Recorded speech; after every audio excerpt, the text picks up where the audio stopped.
high on a mountaintop, where the rest of the world's like a little bitty spot. I ain't coming down, no never I'm not, high on a mountaintop. This is not a quote from Molly Combs, the subject of this week's podcast. It's actually the chorus of Loretta Lynn's High on a Mountaintop. But these are the first words that come to mind when I think of Molly Combs. At 61 years old, Combs solidified her place in the history books as an environmental activist through a famous act of resistance against the predatory actions of Caperton Coal Company. Mandy Sheffel, writer and owner of the Red Spotted Newt in Hazard, Kentucky, joins me this week to talk about how that act of resistance helped change a decades-old practice.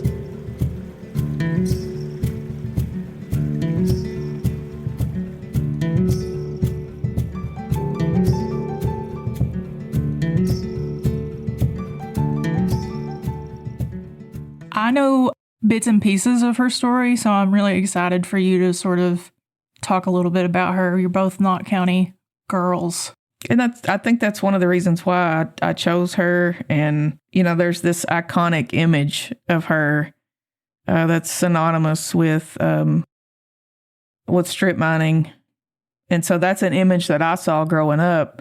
And I have researched her from time to time, but this is probably the most extensive research, actually, to be honest, preparing for this. Because, I wanted to get it accurate and not just this legend of Ollie Combs that's been passed down. Or the Widow Combs, as some people know her. That's another name that's commonly used. So it was fun to revisit her impact, I guess, especially in the world of like protest work and organizing and lobbying.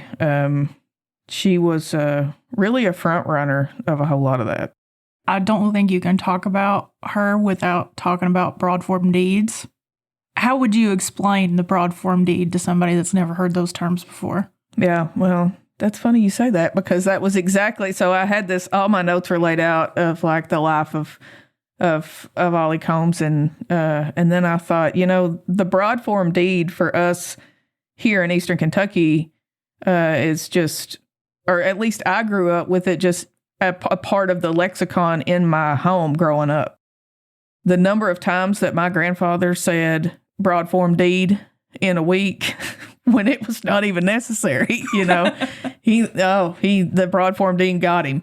And so I thought, for folks outside of the region, you can't start this story without talking about the broad form deed. And so essentially, like the definition for broad form deed, it's a legal document that severs a property into surface mining or surface and mineral rights. So this allows other individuals or organizations other than the landowners to purchase rights to resources below the surface. So when we think about this in the early 1900s, at the time when it was being used in Appalachia to acquire property, we have to think about economically where we were as a region. I mean, we're approaching Depression era, and when organizations would come to buy property, this probably seemed like a really good deal at the time, because they're coming, they're offering you cash, you get to stay on your property, and they're just buying what's underground, things what you don't even see. Right. And at the time, more than likely didn't do anything with it right away. So, I mean, I think for folks here, it was probably seen as a blessing at the time. It's not like anyone in the region was a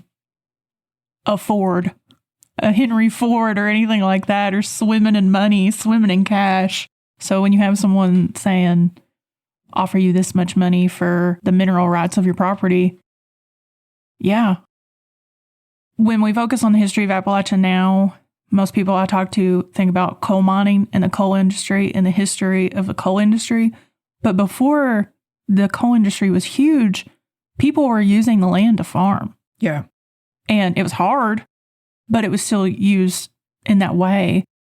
But we don't even really think about agriculture as being an industry in Appalachia. Right. And I think, when we think about it in terms of Ollie Combs, so she was born in Knott County, Kentucky in 1904. So I'd say for most of her early life and her experience in Eastern Kentucky, that's what was happening. That was kind of the model, is that what we would consider like homesteaders today. They were living off the land, growing their own food. The women were tending to the house kind of situation. And so that kind of gives you context to what Ollie saw, because there's not a whole lot about her early life, but we can imagine what that would look like. And I mean, obviously the coal was here. We just didn't understand the value, and getting it out of here was a whole other situation. Yeah, I think there were mostly pony mines. Yeah. And I, the holler that I grew up in, the property where I'm from, they had one that they just used for themselves. Right. They had a pony mine that they used to heat the homes of just family. And so when we think about that context, I think, after around World War II, we started seeing roads open up, technology changed, and that is when we really see the broad form deed come into play, is when you had that shift in technology, and then they had the ability to what we now know as strip mining or mountaintop removal. Yeah. And that's where the broad form deed came into play. So you're looking at years after this land was acquired, then these companies are coming back and they're like, okay, we're here to make good on this deed that you signed, handing over these mineral rights. And what that's going to look like is blasting this mountaintop off to get to the coal. And that's when it became a problem. I think that's when the reality of like, okay, what have we done? And I think that's what Ollie Combs probably saw throughout her life is that progression of how we mined coal, what it looked like when we got it out, and then the lengths we would go to get to it. Maybe folks from outside of Central Appalachia don't know that, instead of tunneling into the hillsides, the technology of this time period allowed us to blast off the tops. And when you blast off the tops, that has to go somewhere. And so all that debris and refuse ends up getting pushed down into the haulers just to get to the coal that's underneath. It was the cheapest, easiest way just to bulldoze down what was ever in their way. And a lot of times that was people's homes, graveyards that they didn't even bother with trying to relocate. Yeah. And that's kind of the situation for Ollie Combs, is that she had, at some point, her family had signed a broad form deed. And in this situation, Caperton Coal Company Came to cash in. And what year was this? This was 1965.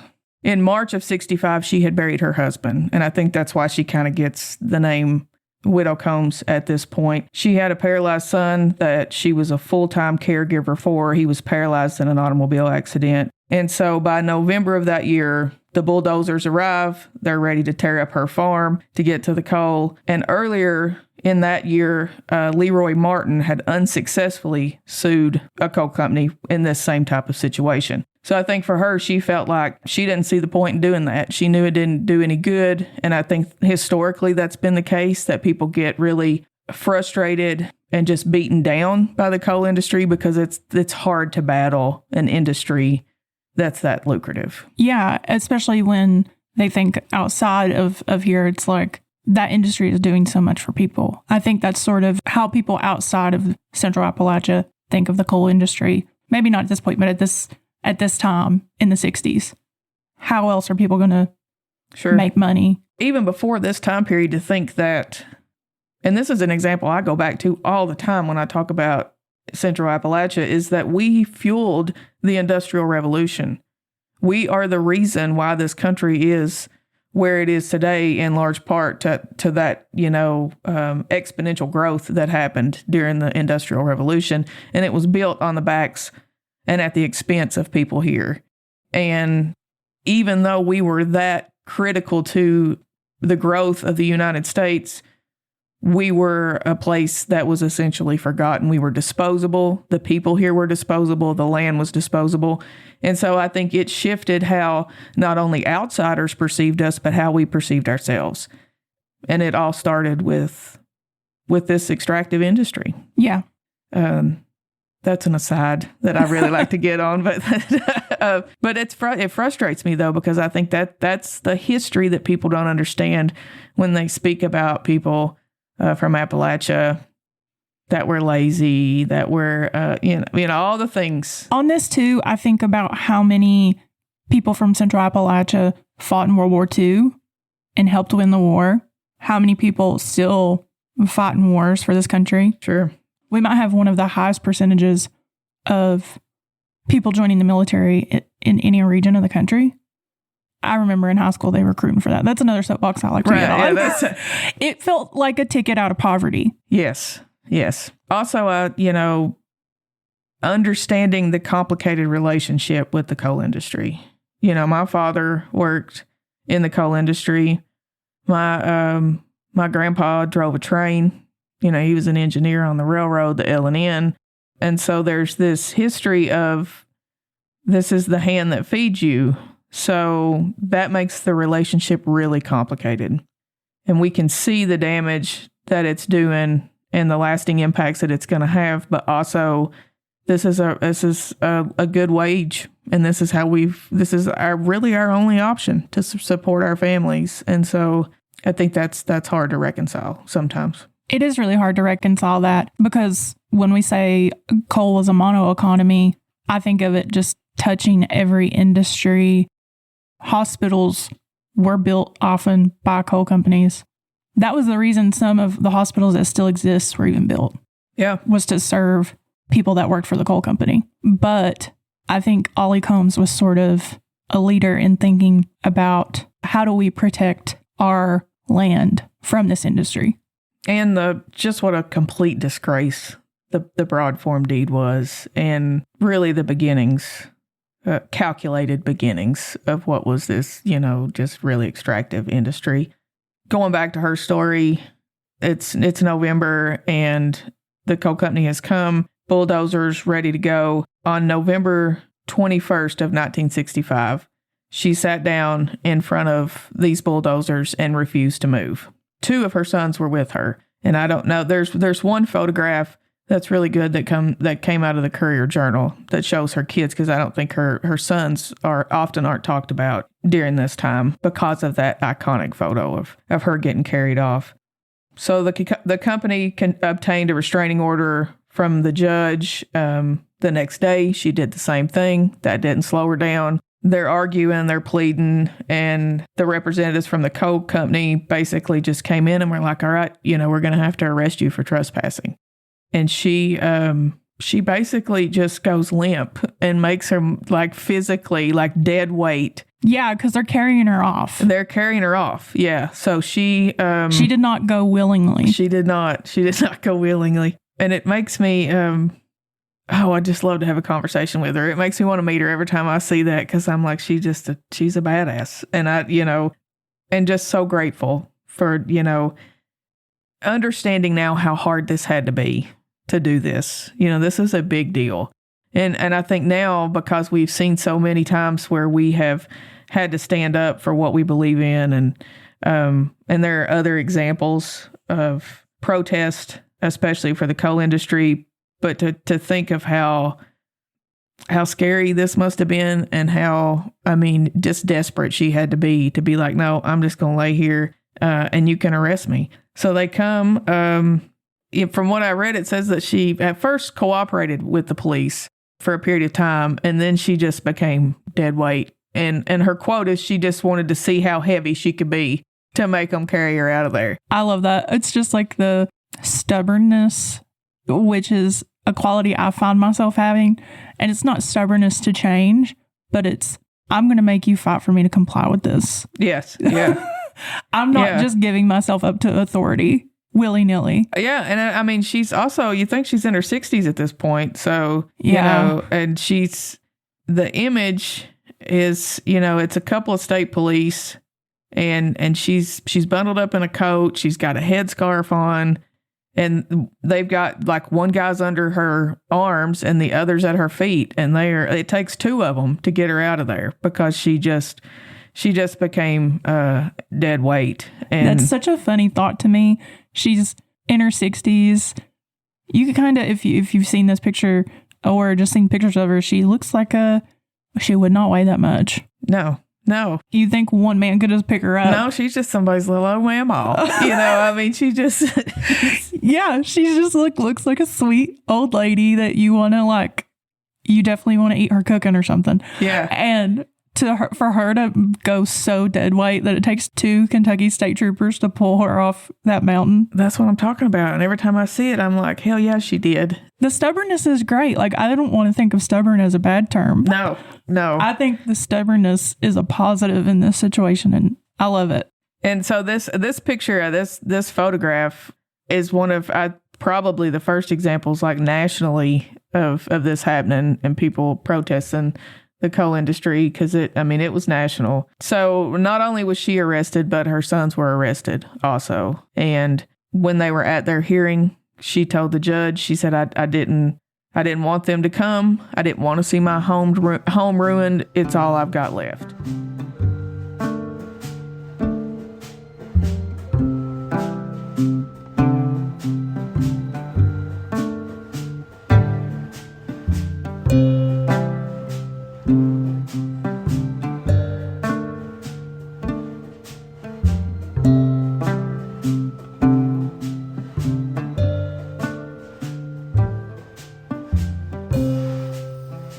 The 3 of them were sentenced to 20 hours in jail beginning on Wednesday, November the 24th. So they basically spent their Thanksgiving in jail together. And there's an iconic image of them eating dinner. Iconic photo. Yeah. Which what I've heard is that the coal company actually didn't want her to go to jail because it was Thanksgiving. Yeah. But she ends up still in jail with her 2 sons. Yeah. Having Thanksgiving dinner, which is just another sort of badass photo to me. Yeah.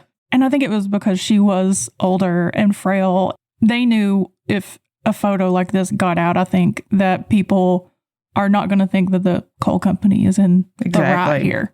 Yeah. Exactly. And this part I think is a little controversial, but she became the figurehead for fighting against strip mining and just throughout Appalachia. And I think she was called as a witness for several hearings, and she is instrumental in the outlawing of the broad form deed. This is the beginnings of, I think it took maybe 20 years after this for that to eventually happen. But this was definitely the catalyst for really looking at the how damaging that was to the people in the region.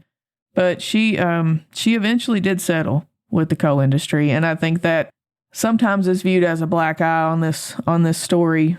I think that's why she's probably not to say she's not held in high regard, but I think that's also a reason why maybe there's not that much history on Ollie Combs, because like you said, she settled and eventually she made an agreement with the coal company. She did. And they ended up cutting a road. They used her property to cut a road. So it's not as damaging as it probably would have been had she not laid in front of a bulldozer. But looking at the whole picture of she's a widow and she has a son that she has to take care of, I get it. And I also think, you talk about that, maybe that's not why, I think she felt like she had no choice but to settle, given her situation personally. And honestly, I don't know of many people who have gone up against the coal industry and won completely. I don't know. I don't think it's possible. Exactly. At this point.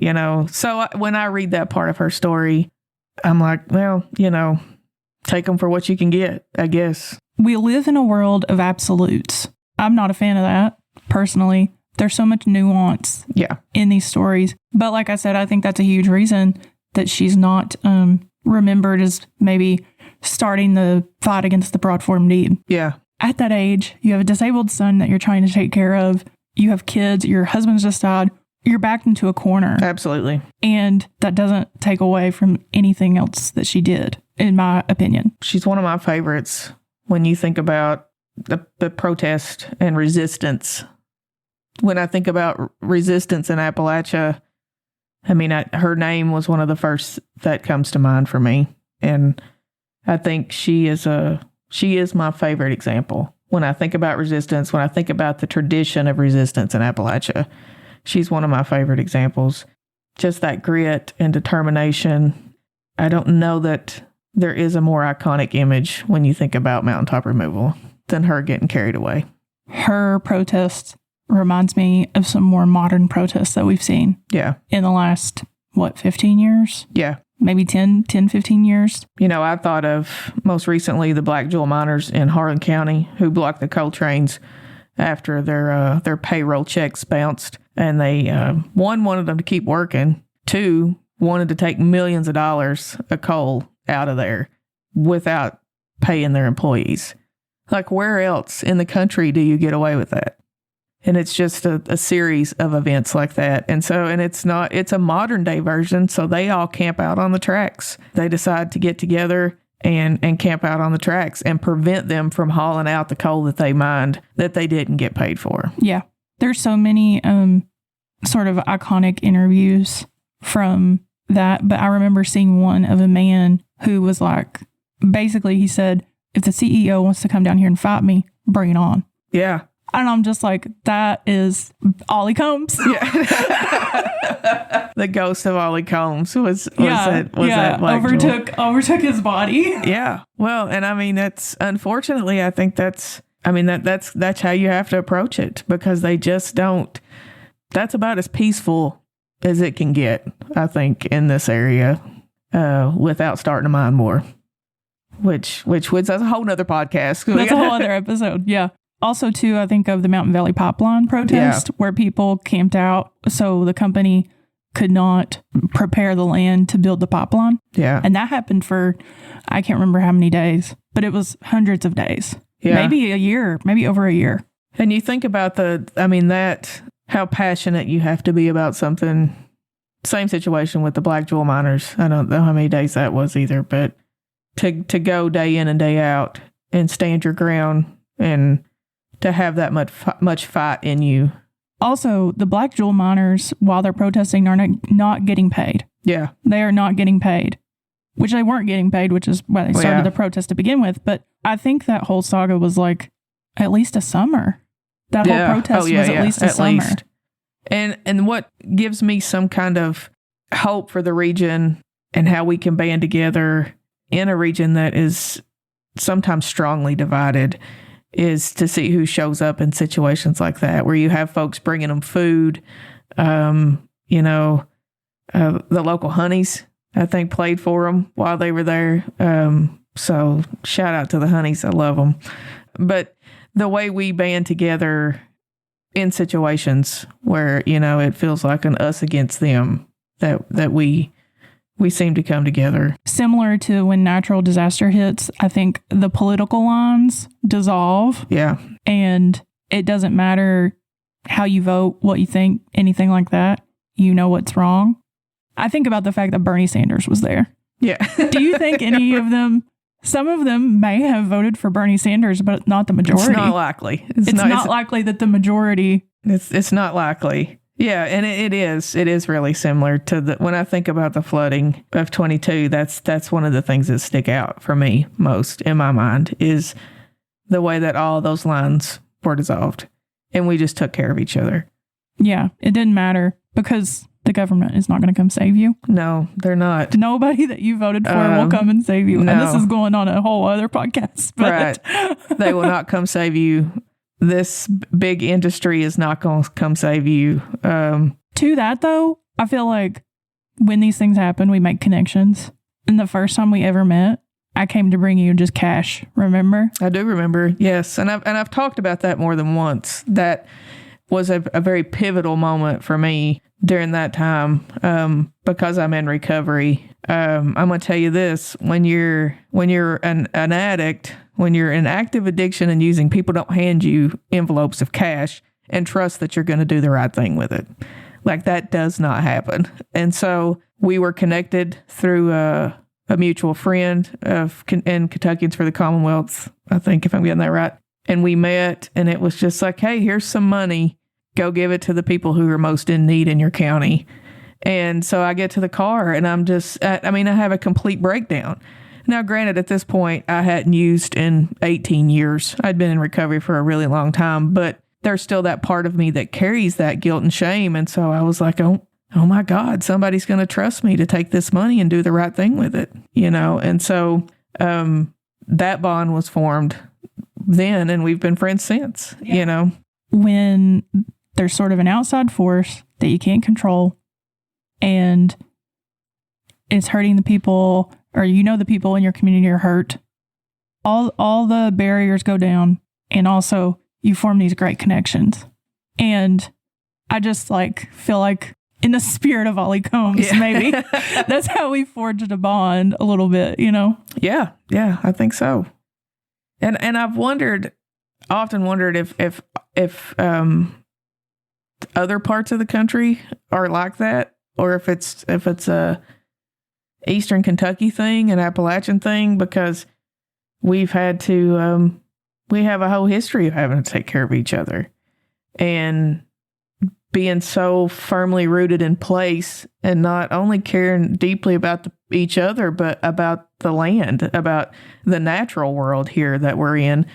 And it's like a whole character of its own, that we all form a bond to take care of. And I don't know if it's like that everywhere.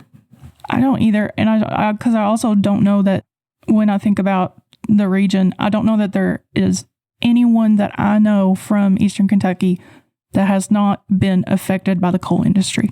Yeah. No one. I mean, it's good or bad, I should say. Yeah, true. Good or bad. And it's not, for me, it's not unlike, because I feel like this opens the door to talk about extractive industries. It's not unlike Big Pharma, and how, after this region was succumbed to the effects of Purdue Pharma and OxyContin, we're about 30 years removed from that now, and that industry also impacted everyone. There's no one that I don't know that's not been impacted by that also. So you're actually writing a book, or you wrote a book already. Finished a book. You have a book coming out. Is a task all in itself. Talking to you while you were writing the book, hearing about it was maybe one of the stressful, I had stress for you. You and everybody else that come across my path. Yeah, and I'm like, hey, do you want to do? No, I don't want to do anything because this thing is due in a month. And I'm like, okay, sorry. Yeah. But yeah, I would love to hear you. Talk about your book. Talk about what's it called? What's it about? Sure. So the title is The Nature of Pain, and it is a memoir. And it really came about as a way for me to process grief. I had a first cousin, who was, this is spoiler alerts, I guess I should say. First cousin, we were both only children, raised like siblings, as cousins are in Eastern Kentucky. And so I got clean in 2005, and he continued to stay in active addiction on and off. He struggled. But he was murdered as a result of being in active addiction in 2013. So it was really tough for me. And it's taken a lot for me to process that and find how to live on the other side of that, and not use again myself, to try to do it in a way that wouldn't cause a relapse for me, basically. And so writing became one of those things that became a way I processed it. And so I would write most every day, not knowing that I was writing a book. I was really just writing for me. And anytime I had a memory that would come up of something we had done as kids or as adults, I would sit down and write that down for fear that I was going to forget it. That ended up being the beginnings of this memoir. And so it is, for the most part, in chronological order, from some of my earliest memories of us as kids, and then what that looked like kind of as the environment that we grew up in, and then also the progression into addiction. When OxyContin comes on the scene, and when we first started using, what the landscape looked like. So, I mean, it is an addiction memoir, but for me, it's a lot more than that. It's about our close relationships as a region, and how family and place plays a big part in that. I'm really excited to read it whenever it comes out this October. Do you know what day in October? I don't have a date yet, but Okay. October TBD. October TBD is the publication date. Hopefully pre-orders will start soon. And just so happens I also own a bookstore called Red Spotted Newt in Hazard, Kentucky. I think that'd be a great place for pre-orders. Also, just like if you're around Hazard, if you're listening to this and you're ever around Hazard and you want to go to a bookstore that I love your bookstore, then definitely check out Red Spotted Newt. Yeah. I love it when people come, when they find their way from other places into Red Spotted Newt and they have questions about Appalachia. That's my favorite. Like I go ahead and just saddle up on the soapbox because I'm like, here we go. This is true because more than once I have been sitting in your bookstore, honestly, just gossiping with you. And then somebody comes in and is like, I'm from Indiana. We went to this beautiful place. And you're like, well, let me tell you about it. Yeah. And then like Appalachia is such a beautiful place. Just all the questions that you get. Yeah. Yeah. It's not a bad position to be in. It's really, and it just, I think that's in everything I do. I just want people to see another side because media from outside of Appalachia has shown a particular side. And I always want to say, in part, a lot of that's true. Stereotypes don't just come from nowhere. So a lot of that's true. But also, I want you to see this, see the flip side too, see it as the nuanced place that it is, which a lot of people don't. They don't understand. They just don't know that they don't know. You know? And so, because that's what they've been fed. In anything I'm asked to do, I try to approach it from that angle. Do you have any last words about Ollie Combs? So Ollie died in 93. Had my 12-year-old self known, I would have hunted Ollie Combs down to have a conversation with her. And she was 88 when she passed. She was remembered in newspapers around the country for her fight against mountaintop removal. And I think, aside from the fact that people feel like maybe she sold out, she changed the way they access that coal around her home. And I think that's the best you could have done in that situation. And when I think about Ollie, I think, it's the Appalachian women who often have to stand up and be strong. And she's a really good example of this. And I think that her ability to stand her ground made a huge difference in how the rest of us felt about having the right to stand up for what we believe in and having the right to stand up.